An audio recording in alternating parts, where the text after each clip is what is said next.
I feel the best when I have like those step 5 moments where things that come to me that would normally bother me so much don't bother me, and I can handle it so well. So do you know what you're talking about there? You know what she's talking about? Step 1 is contrast helps you to launch rockets. Step 2 is source sees your rocket, understands it, and becomes the attraction point of it. Step 3 is you find a way to quiet your mind so you're not doing that thing that doesn't let you in on it, and you let yourself in on it. So you feel good, first of all, and then you begin witnessing the results of your alignment.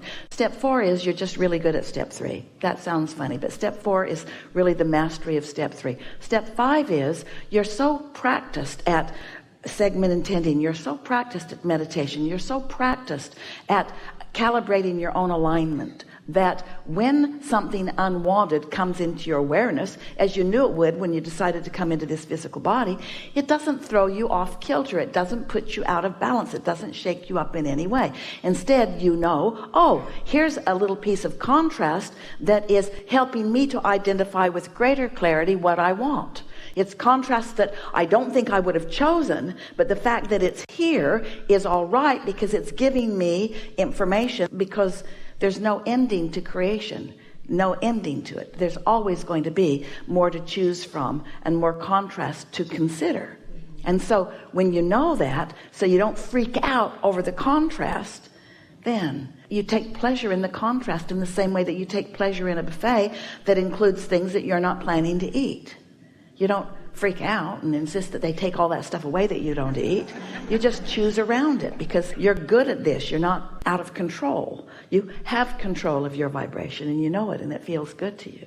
Mm-hmm. So I guess my question is, even with meditation, when there's things that happen that are just out of your control, and big things, deaths, or things that might happen to children, it's difficult to stay in that alignment.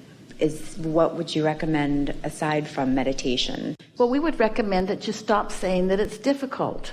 We'd recommend that you do a different segment intending. What you basically just did was to take your notebook and you just said, I feel sadness over many things I see. And if you're really segment intending, if you're really wanting to merge yourself with your inner being, which is the ultimate step 5 moment, then your sentiment would be something like, there are unwanted things amidst many wanted things.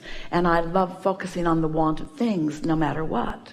There are so many more things wanted than unwanted in every moment in time for everyone. I love the sensation, you already said that, of being in such sync with my inner being that I'm seeing the world through the eyes of Source. The only thing that produces and perpetuates satisfaction is knowing what you want and moving toward it. And knowing what you don't want and moving toward that produces the opposite. So there's satisfaction and dissatisfaction potential in every moment of focus. And so you said something just now that a lot of people say. Many people believe it because they say it over and over and over again, so they really believe it. We don't do that. We don't believe that. We don't say that over and over. And what you said is, there is so much that I can't control. What we would say instead of that is, I am not here to control anything that anyone is doing. I'm here to control my response to whatever comes into my experience. The only thing I am here to control is my vibrational relationship with my inner being.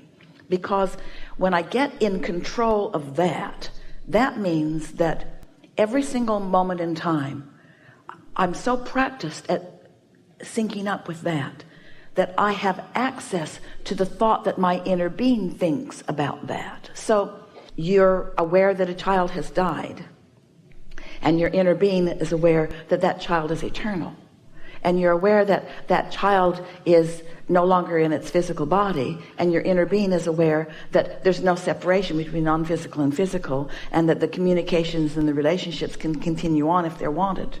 or you see someone suffering and you think, oh, it's a terrible situation that's causing that person to suffer, and your inner being is thinking, this person is merely temporarily depriving themselves of the pleasure of alignment, and that could change as quickly as they take the stick out of the wheel.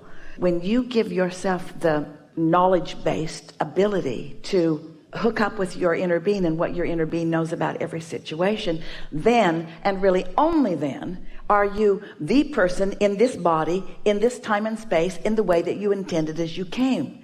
Not one of you said, I'm coming, but I'm not going to use my guidance system, and I'm not going to hook up with my greater knowing. So I'm going to follow the herds, and I'm going to disconnect myself from my true nature of who I am. So I'm going to feel insecure instead of secure, and I'm going to live in poverty instead of in abundance, and I'm going to live in hatred and meanness instead of love. Not one of you said that. And yet what you do perpetuate as a mass consciousness is sometimes those things happen and I just can't help it. And we proclaim that is not true. You can help it. Situations do not have to control your emotions. Your emotions can control your relationship with situations, you see. But you got to get the horse before the cart. As you begin this process of segment intending, have we hooked you on it a little bit? As you begin this process of segment intending, what you're going to notice is, in a very short period of time, as you said, just by the way it shows up in your life experience, you're not going to be willing to let go of this powerful tool. You're not going to be willing to let it be a crapshoot or potluck. You're not just going to blunder into your days and whatever happens, happens, and then you lick your wounds and go home and hope for something better tomorrow. Instead, you're going to get so good at getting out ahead of it, and you're going to revel in how quickly things happen that are of benefit to you.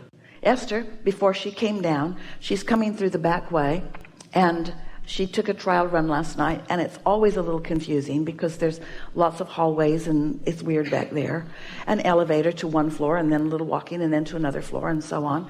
And so she sat right before she walked out the door, and in her notebook she wrote, now it seems silly to write a segment about something that's going to only last 5 minutes, but Esther wrote, I really like being in the hallways of these hotels and acknowledging all of these lovely people that make these places work.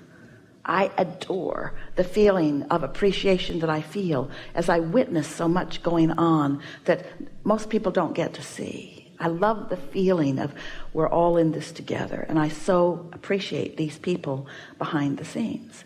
And I am anticipating a really fun interaction as I moved to the hotel room.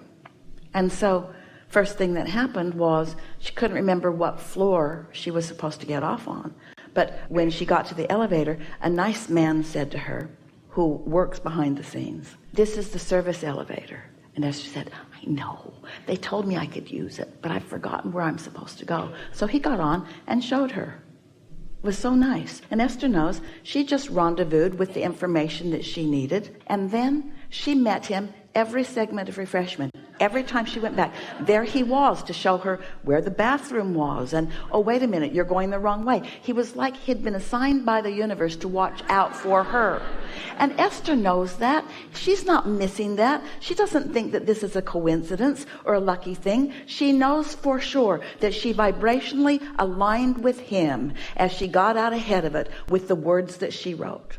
They have a heart connection that goes far beyond what either one of them would deserve to have from each other in this brief little interaction that they're having in time. In other words, this is a big deal, this relationship that she has with this sweet young man who is behind the scenes, who for some reason just feels like going over there every time Esther needs him over there. That's co-creation at its best. And there is a whole world of cooperative components all over the place, standing ready and willing and capable of rendezvousing with you, yes, to satisfy your question in the moment, but next to amplify your understanding that things are always working out for you. the fact that you took the time to identify how you want to feel, and not only that you wanted to feel it, but you focused and found the words until you did feel it. You contoured your point of attraction on purpose. And now the world around you is going to show you in manifestation after manifestation exactly what you conjured on your page. It doesn't take very much of that before you know you've got control of your vibration. Therefore, you've got control of your point of attraction. Therefore, you are the deliberate creator of your own reality, you see. And can you imagine how your inner being feels when you start receiving the messages that your inner being is offering constantly? What a dance we all do together, you see. But as humans, sometimes you think, but I'm here for the mark on the chart, and aren't I here to prove my own worthiness, and should I really be looking to the non-physical to help me out?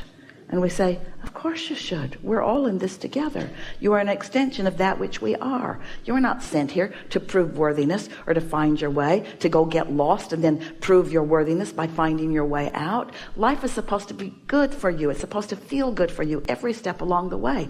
This segment and this segment and this segment and this segment and this segment. And when you accept that, every segment is supposed to feel good to you, that you're not just doing something so that when you get to work it'll be a little less crappy than it was yesterday.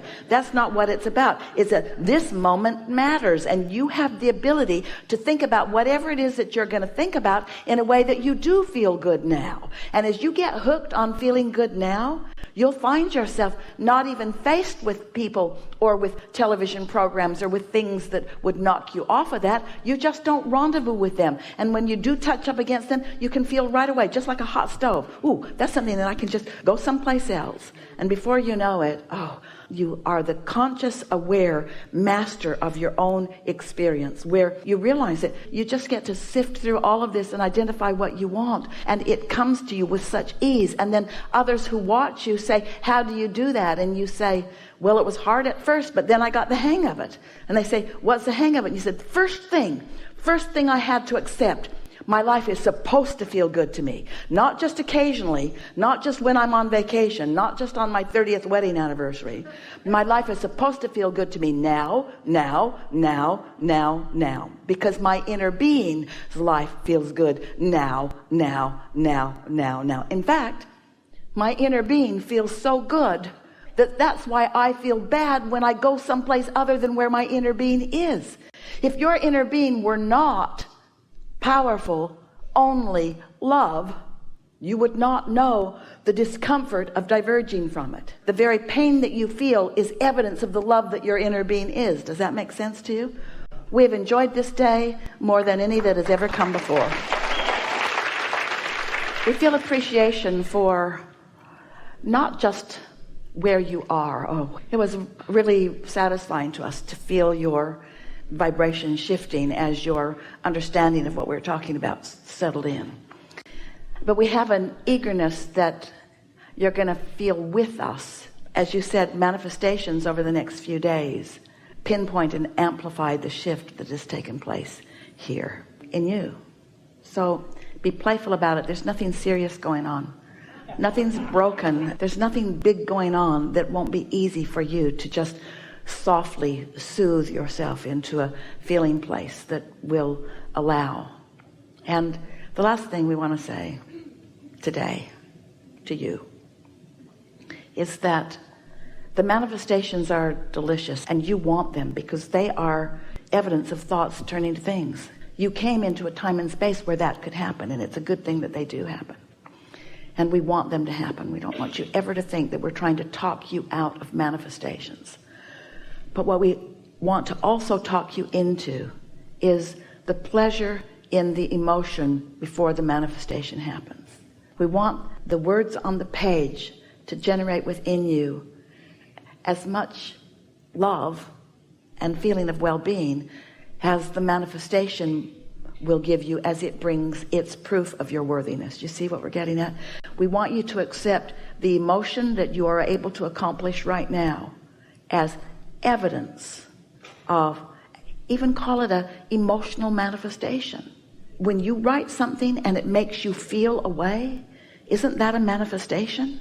So as you acknowledge it and savor it and stick around it and milk it and feel until you practice and calibrate to the feeling of it, and then more and more and more and more and more of that happens, people will see you as the light that you are. They'll notice you when you walk in a room. They'll wonder what you've got going on. They'll gravitate to the purity that is you. They will find love just being around you, even if you don't rendezvous with them.